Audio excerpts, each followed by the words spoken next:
Hello, this is Mgtow is Freedom, and I'm John, your host.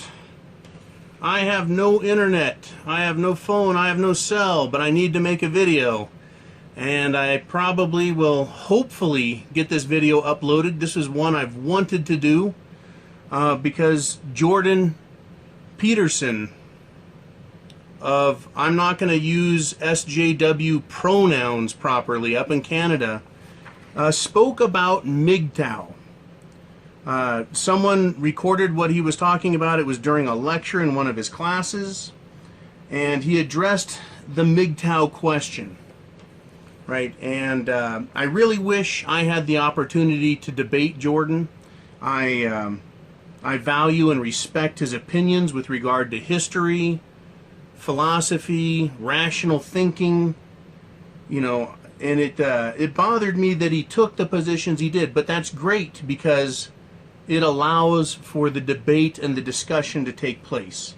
So I'm going to try and quote him and paraphrase him. Unfortunately, I've got no internet access. I can't go back and rewatch it, you know, but I can go with, I wrote some of his quotes down or paraphrased things as best I could, and I can talk about them. And so he's talking about, he goes into a 2-minute video, and at some point I'll try and get the link up underneath this. You know, he says, speaking of men who were Mgtow, he says, oh, they're older. Speaking of Mgtow men, they're older and they're trying to tell young men not to get into relationships and not to get married. And then he acts as if we are not intelligent enough to discern being hurt once and understanding how the system works. And he goes on to say, if we made the right sacrifices, we may not have had as much trouble. And he was speaking, saying if we as men had made the right sacrifices to our women, we would not have had so much trouble. One, it presumes I'm at fault, his argument. And again, I really respect his thinking on most things, but he presumes that we as Mgtow men are at fault, and that there's the presumption that there is a way to satisfy women in today's materialistic, narcissistic, man-hating world of litigious, theft-crazed whores. Right? His comment begs the question, right? And furthers the narrative by asking, right, in the listener's head, if Mgtow men believe that women are dangerous and should be avoided, perhaps an inquiry by men in general is justified. That is, if we have sound arguments based on historical precedent, current fact, and those arguments are sound, then we have questions and they are legitimate. It doesn't mean we have to make the right sacrifices. In fact, presuming we have to make the right sacrifices itself is and of itself one of the planks of the feminist manifesto, which is that men must sacrifice in order to please the woman. It is wrong. Jordon Peterson is wrong here, and as I would like to say, what I would like to say is, man, I would love to sit down and talk with this guy and say, how can you not see this, right? He goes on to say, get this, quote, the women are telling the men, or you as Mgtow, what's wrong with you? Once again, Jordon has stepped into a trap, and he knows better. He knows better because he understands logic, reason, and he knows all of the logical fallacies. And maybe it was because he was speaking off the cuff and he didn't have time to prepare, but he is a professor. He has several degrees. He is highly intelligent and experienced at debate. To make a basically grammar school debatist mistake, right? The logical fallacy is to accept the statement on the face that women are telling us, men, what's wrong with us. That statement demands acceptance of women's opinions as the authority, as authoritative. And then he demands a second logical fallacy be obeyed as logic. He says, right, he makes appeal to authority, that the woman is telling you the woman is right, therefore you need to listen to her, and then you need to make the right sacrifice.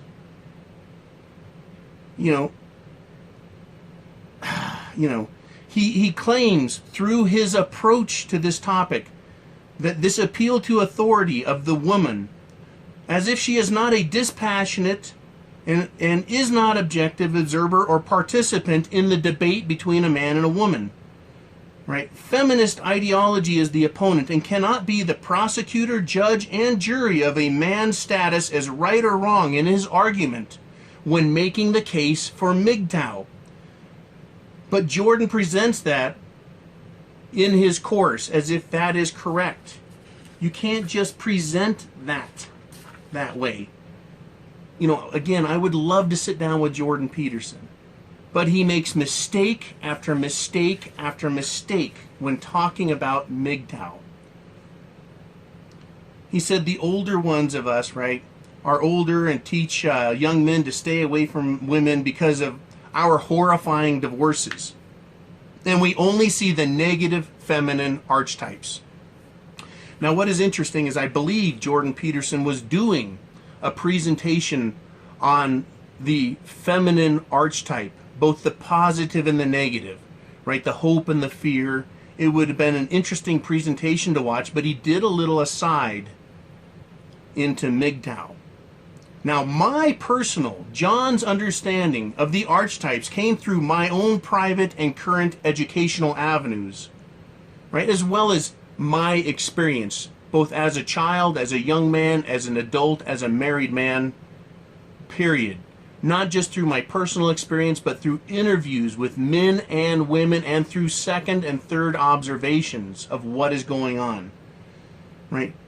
My understanding has been for decades, not just since I got my divorce, that feminism is evil and that the negative archetype in feminists, the negative woman archetype, is the dominant, it is predominant, and it's reinforced educationally with indoctrination techniques, socially, and also legally, that is judicially. Jordon needs to really take a look. He used a broad brush to paint Mgtow as if we're angry, divorced men who have arguments that we've made up based on emotion, based on a single negative experience.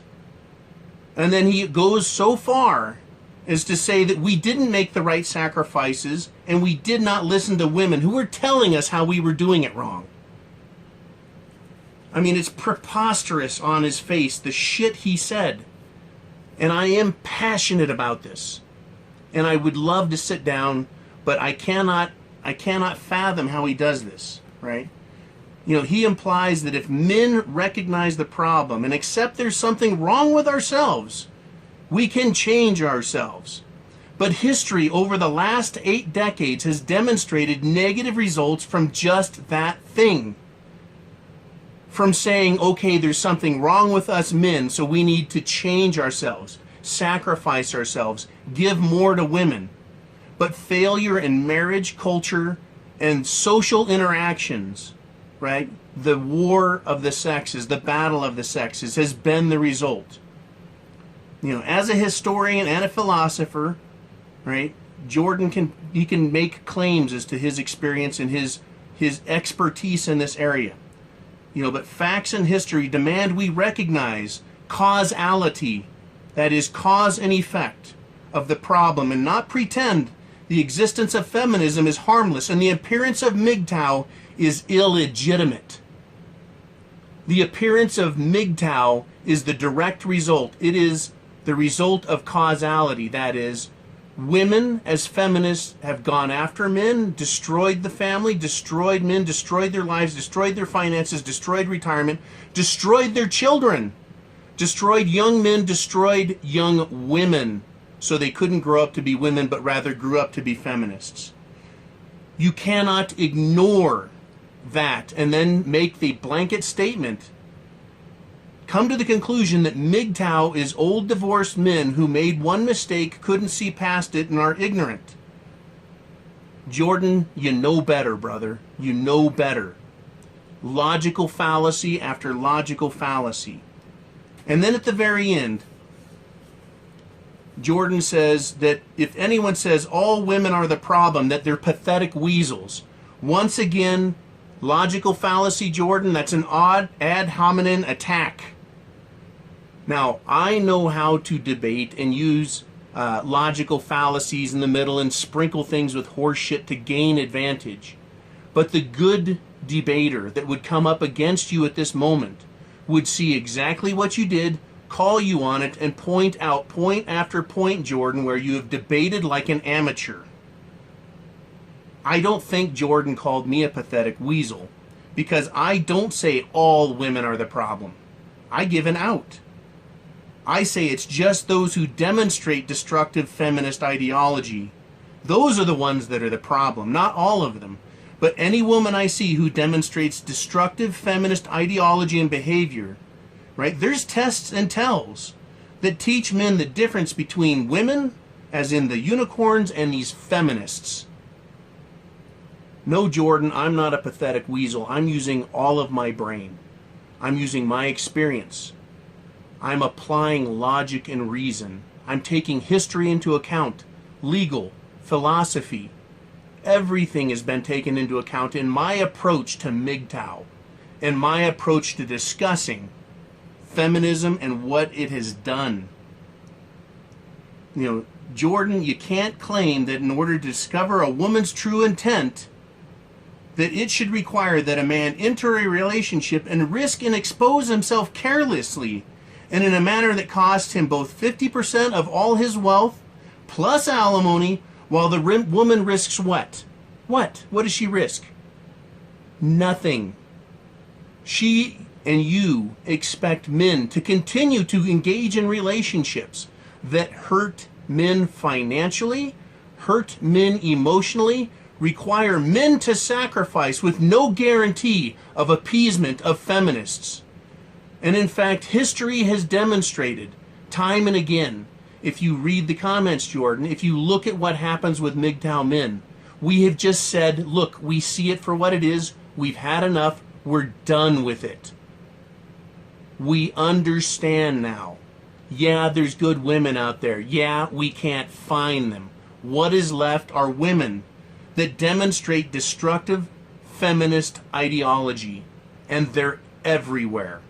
And we're not, as Mgtow men, whether you're young or old, we're not going to enter carelessly into relationships and risk and expose ourselves carelessly and in a manner that costs us money, exposes us to legal criminal prosecution if a woman, a feminist woman, decides to come after us because she hasn't been satisfied, because we haven't sacrificed enough to her.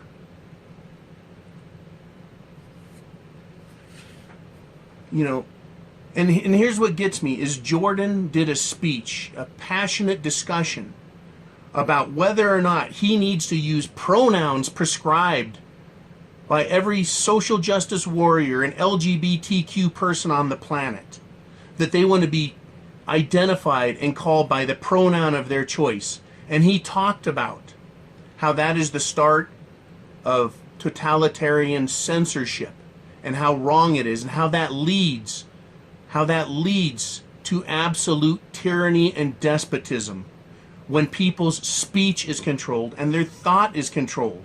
He was passionate and mad, Jordon Peterson was, when talking about being asked something as simple as using a pronoun that some snowflake feels that they are. Right? He believes it's correct, you know, to see social engineering and believe that manipulation is wrong intellectually and fundamentally dangerous to liberty. That's what Jordon thinks about pronouns. How much bigger than a pronoun is feminist ideology and its effect on men and families and children and relationships? How much bigger is Mgtow as a response to the way women treat men, and the legal system treats men, and the private sector